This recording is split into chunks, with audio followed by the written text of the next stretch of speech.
You see, so many of us did not go into ministry because we were outrightly called from the beginning to go into ministry. We rather found ourselves in ministry because we encountered Christ. Our lives were transformed, we are changed. Remarkable things happened in our lives. And we so much developed love for God, for Jesus and his kingdom.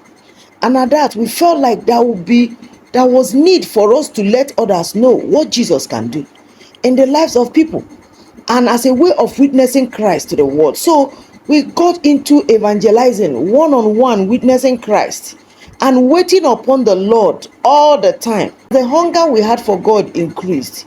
Waiting upon the Lord, fasting, praying, witnessing Christ and all the stuff. A time came, God released drops of his power in our lives, and we started seeing manifestation of God's power. Man, things were happening, and we felt like, wow, this is beautiful. It means that what God wrote in his word and what Jesus did can be witnessed even through our lives. And at that, many started coming closer to know God more through us and through our ministrations. We also felt like reaching out to more lives through different means. That was the birth of we going into ministry.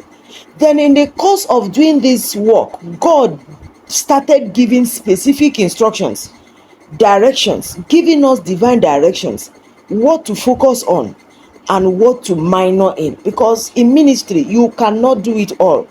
Don't let anybody fool you. But in all you're doing, the basic assignment is to witness Christ and let Christ be known and let the kingdom of God be expanded. But right now, I'm beginning to get concerned over what is happening among people that have found themselves in ministry. Yes, I'm beginning to think that so many are in the ministry because they learned that Jesus can turn water to wine, and that from time to time Jesus can give people bread and fish. So many entered this thing we call ministry because of their desire to have the wine and fish with bread.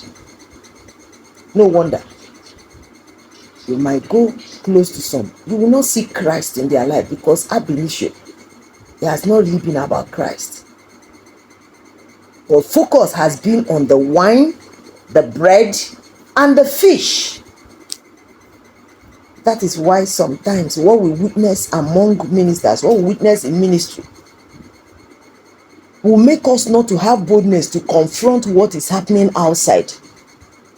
Because what is happening outside now seems to be on a lower key compared to what is happening inside. Why? Because of the drive to get the wine, the fish, and the bread. But I tell you, if that wine is not from Jesus, it won't be satisfying.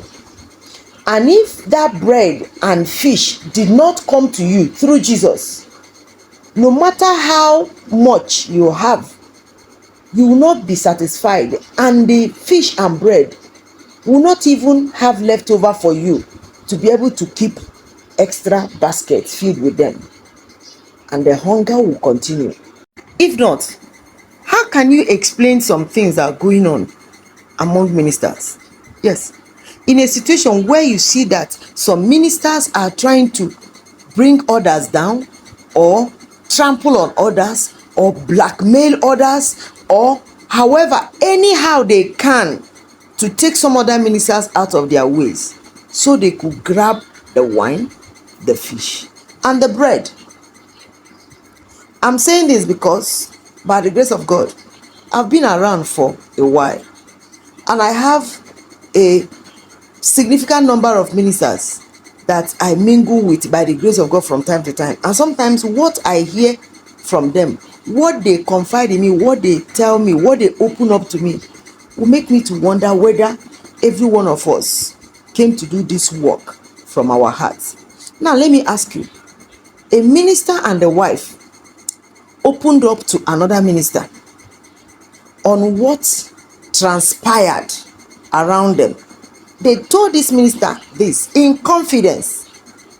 But along the line, they discovered that the senior minister above them had been manhandling, maltreating that particular minister. And eventually, truth came out that all those malicious treatments towards that minister happened as a result of what they confided in another senior minister.